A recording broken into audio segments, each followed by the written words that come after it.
already know are not going to be conducive to what I've worked so hard. It's like I was telling her yesterday, once you have seen darkness, you will fight tooth and nail to never see it again. But we'll see. I think it's going to be a lot of prayer. It's going to be meditation. It's going to be listening to the music that eases and calms my nervous system in moments when that's necessary. It's going to be just making sure that the enjoyable moments can be as enjoyable as possible.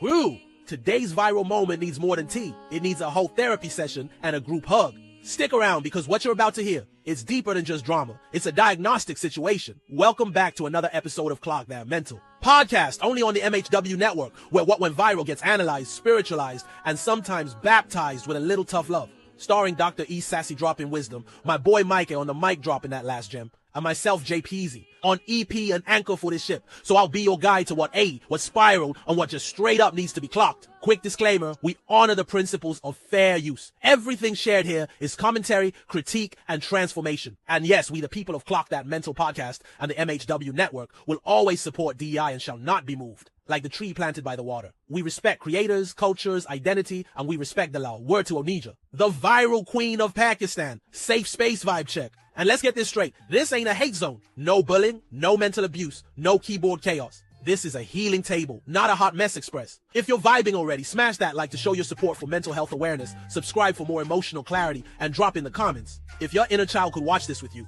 what would they say about how we show? But up in this mental health world, and what advice would you give your younger self? How do you keep from crashing out and going out real bad? Now let's get into it, because today's topic is giving emotional emergency. You ain't hear nothing from me. Paging Dr. Ebony to the situation room. We got a code blue and a T is at a clinical level. For real, for real. Dr. Ebony, here to break down the code blue. Thanks, J. Peezy.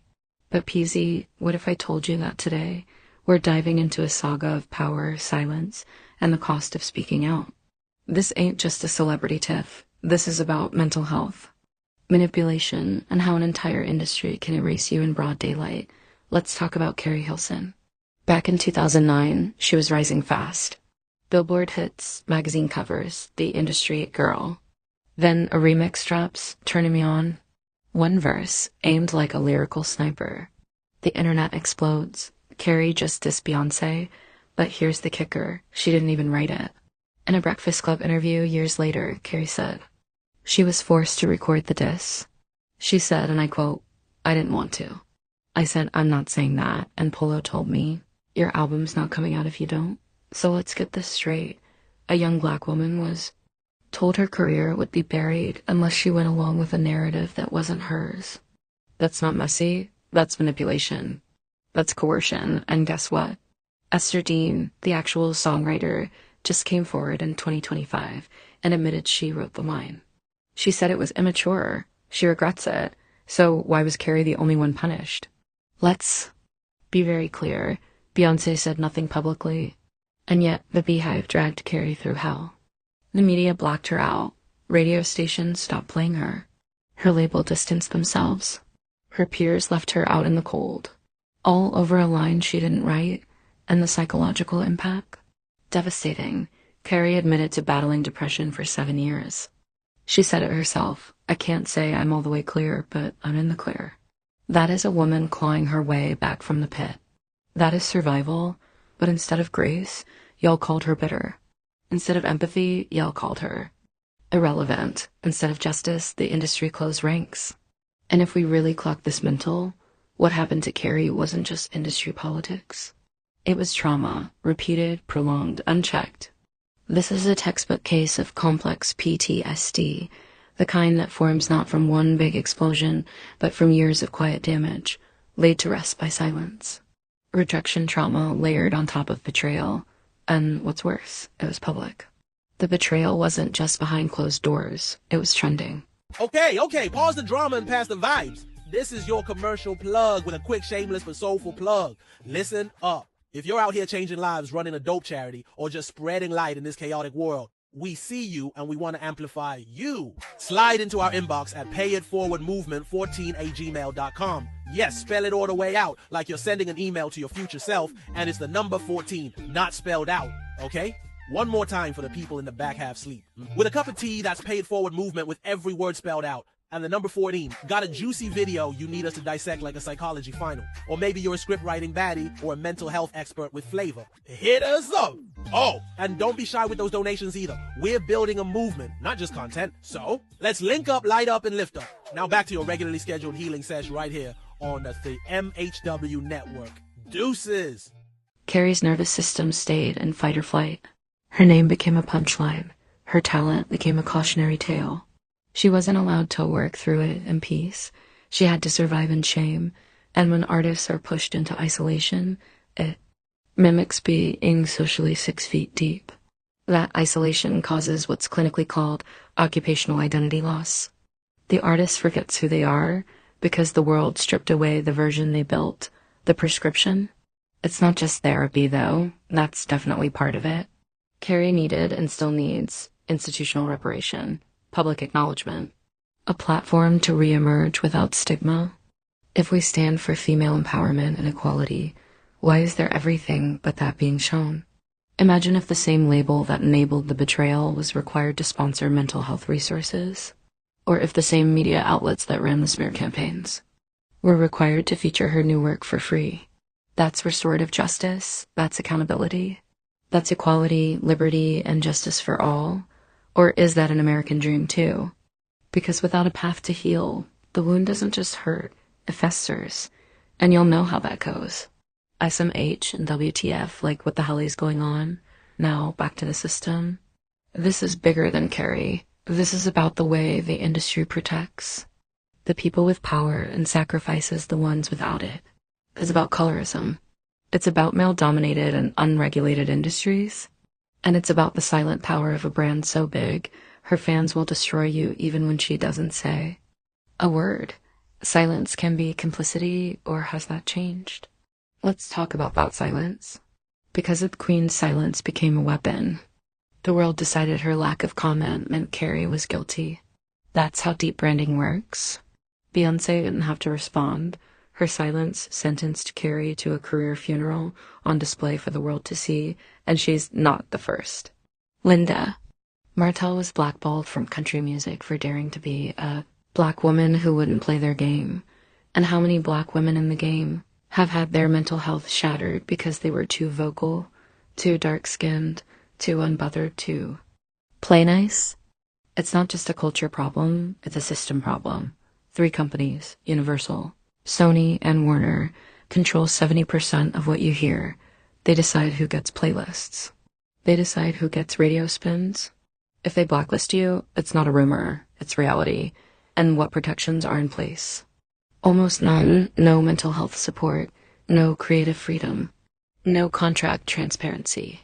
Just pressure to perform and smile while doing it, but there's movement. The American Music Fairness Act is trying to force FM and AM radio to actually pay artists when they play their songs. That's right, your fave might be on the radio every hour and still not get a dime. And the No Fakes Act? It's pushing back against artificial intel cloning artists' voices and image without consent. Or pay, which is great for the future. But what about the Keri Hilsons of the past, who fought to keep their humanity intact while the world gaslit them into silence? Let me say this plain. Keri Hilson didn't choose violence.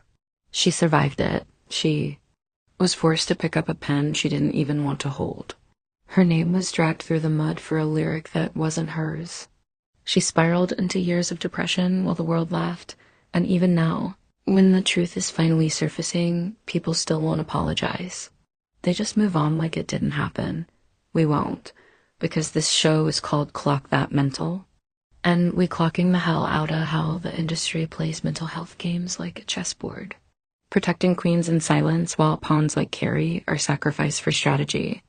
So I'll ask it again. If Beyoncé didn't write the lyric, didn't force the moment, and didn't respond, then why did silence speak louder than truth? And why are we still afraid to talk about it? Peezy, I'm interested on a male's point of view. Tell me what you think, or am I out of my mind for thinking this way? Oh, trust me, Eb, you're spitting real facts. As my people would say, you shoot from the hip. But if you clock the breakdown and prescription, let's clock that faith. Is it redemption or retaliation? If Beyonce's silence outweighs the truth, What does that say about us? Let's talk about this from a spiritual lens, because this ain't just a media moment. This is a morality moment. You see, we love to throw around terms like queen and legend, but tell me, folks, when does public image start to outweigh private accountability? Everybody's talking about the remix, the diss, the drama. But what I see is a woman who was spiritually ambushed, a woman who was used as a pawn in somebody else's game. Keri Hilson was not a villain. She was a vessel. Let me break that down. When you're handed words you didn't write and told say this or lose everything, that's not a diss. That's a setup. That's Judas energy. But what was wild to me was when Esther Dean, the co-author of Confusion, admitted she wrote it. Polo, the producer, allegedly applied the pressure. And both of them, they kept their careers. Now that's diabolical work. So again, I ask, why is Keri the only one still bleeding? We talk about generational wealth, but what about generational retaliation? That quiet kind of punishment that don't come with press releases. Just silence, shadow bans, back doors slammed. Beyoncé said nothing publicly. She didn't have to. Her silence became a verdict, and the industry obeyed. Because her brand is so powerful, her stillness speaks louder than anyone else's scream. And y'all ate that up. Because let's be honest, most people don't want truth. They want fantasy. They want branding. Keri didn't break the internet. She broke the illusion. And when you shatter an illusion people worship, they come for you. That's the danger of celebrity tribalism, the hive mentality. You protect the image at all costs, even if it costs someone their livelihood, their peace, or their mind. Now let's really unpack this. What happened to Keri wasn't just cancellation, it was exile. It was solitary confinement in a digital world. It was being locked away in public view without a trial, without evidence, and without a way out. And tell me this, if someone gets sent to jail for a crime they didn't commit, don't we demand justice? Don't we expect compensation? Reparation? So what happens when a black woman is falsely branded as a hater, a troublemaker, a problem, and it costs her a decade? Of her career, of her peace, of her income? In the business world, if someone gets falsely blamed and removed, HR brings them back with a promotion, with back pay, with public apologies. And in tech, in politics, in corporate, we demand reconciliation. So why not in entertainment? Why? Is there no industry process to say, we got it wrong, here's your seat back, and this time we're making sure the cushion fits your legacy? Why is silence the only justice we offer women who've been sacrificed? Let's take it back to the word. We know the story of Joseph, sold out by his brothers, left for dead. But what man meant for evil, God flipped for purpose. Same thing here, because Keri's wilderness might have been lonely, but it was also holy. Sometimes the exile is where your anointing gets activated. When the crowd stops clapping, God starts to speak.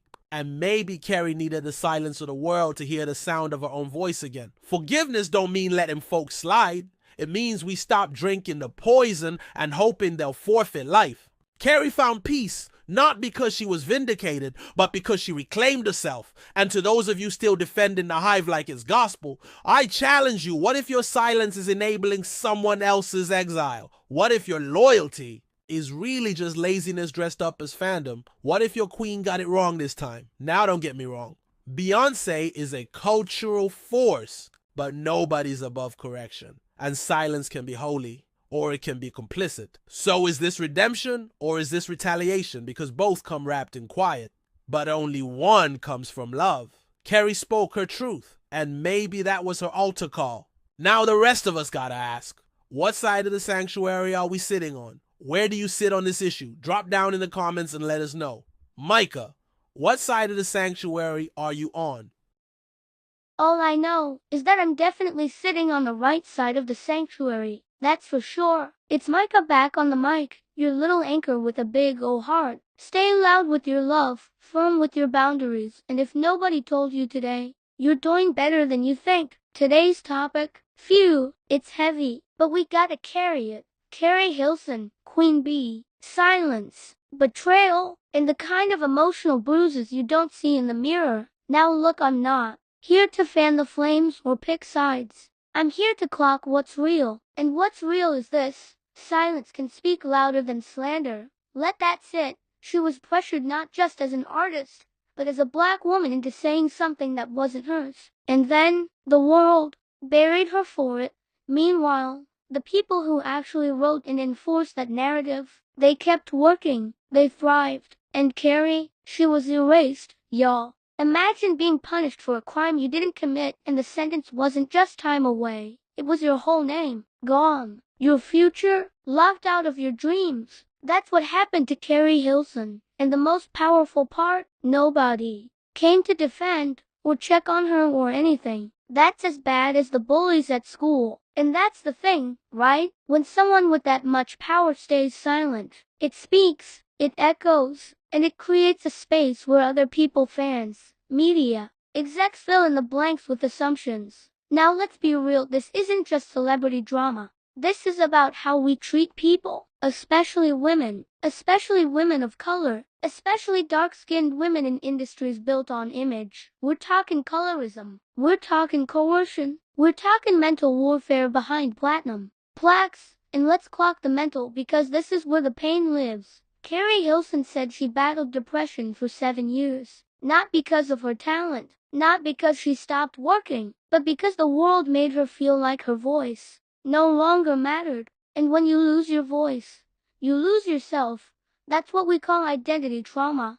That's what we call occupational exile. That's what happens when you're punished publicly for someone else's plot and forced to suffer in silence. So, what do? Here's where we flip this moment into movement.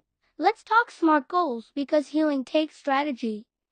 Specific, we need public conversations around industry forgiveness and reform. If we can cancel in 24 hours, we should be able to forgive and reinstate in 24 months. And measurable, we need at least 3 visible campaigns this year that spotlight artists who've been blackballed unjustly, not just in mainstream, but across platforms. Achievable, fans can start this by resharing, revisiting, and replaying the music and stories of those silenced. Make their voices trend again. Art relevant, this issue speaks directly to mental health, media ethics, and community responsibility, 3 things we all intersect with.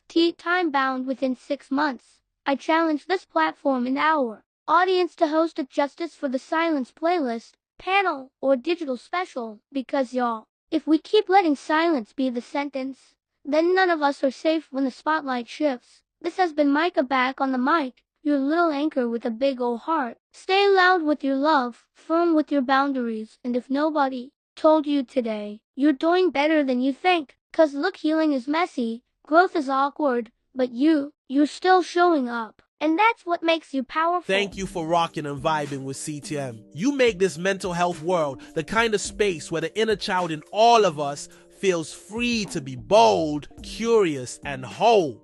Remember, this is our safe space, a world where your inner child can speak freely and feel heard. Before we part ways, let's keep our connection strong. Click that thumbs up if this video made you think or smile. Don't forget to hit subscribe and ring the bell to stay tuned for more mind-stirring takes and heartfelt reactions. This channel thrives on your voice, so let it shine. Drop your thoughts and diagnoses from today's video in the comments below. Now, before we go, I want to share something really special, something my big mama made me do every day as a kid. She'd sit me down and say, close your eyes, take a deep breath, and recite these promises to yourself. At first, I thought it was silly, but as time went on, it became the most comforting ritual, a reminder to always be kind to myself. And now I want to share it with you. So close your eyes and repeat after me. I promise myself to be so strong that nothing can disturb my peace of mind, and I will be patient with my growth. I promise myself to honor my feelings. I promise myself to believe in my worth. I promise myself to celebrate my victories, big and small. I promise myself to always try my best and forgive myself when I don't. I promise my inner child that I'll never neglect it, always respect it, always keep it 100, and I will always evolve higher. Carry these promises with you because you deserve all the love, kindness, blessings, peace, wisdom, and growth for you, your soul. Together, we're not just viewing the world, we're healing it one viral moment at a time. Now, don't forget your LCD SMART Goals assignment. And until next time, keep nurturing your inner child and remember, you're valued, you're seen, and you're not alone in our mental health world. So clock that mental, only on MHW Network. Bless up, kings and queens. That's a wrap.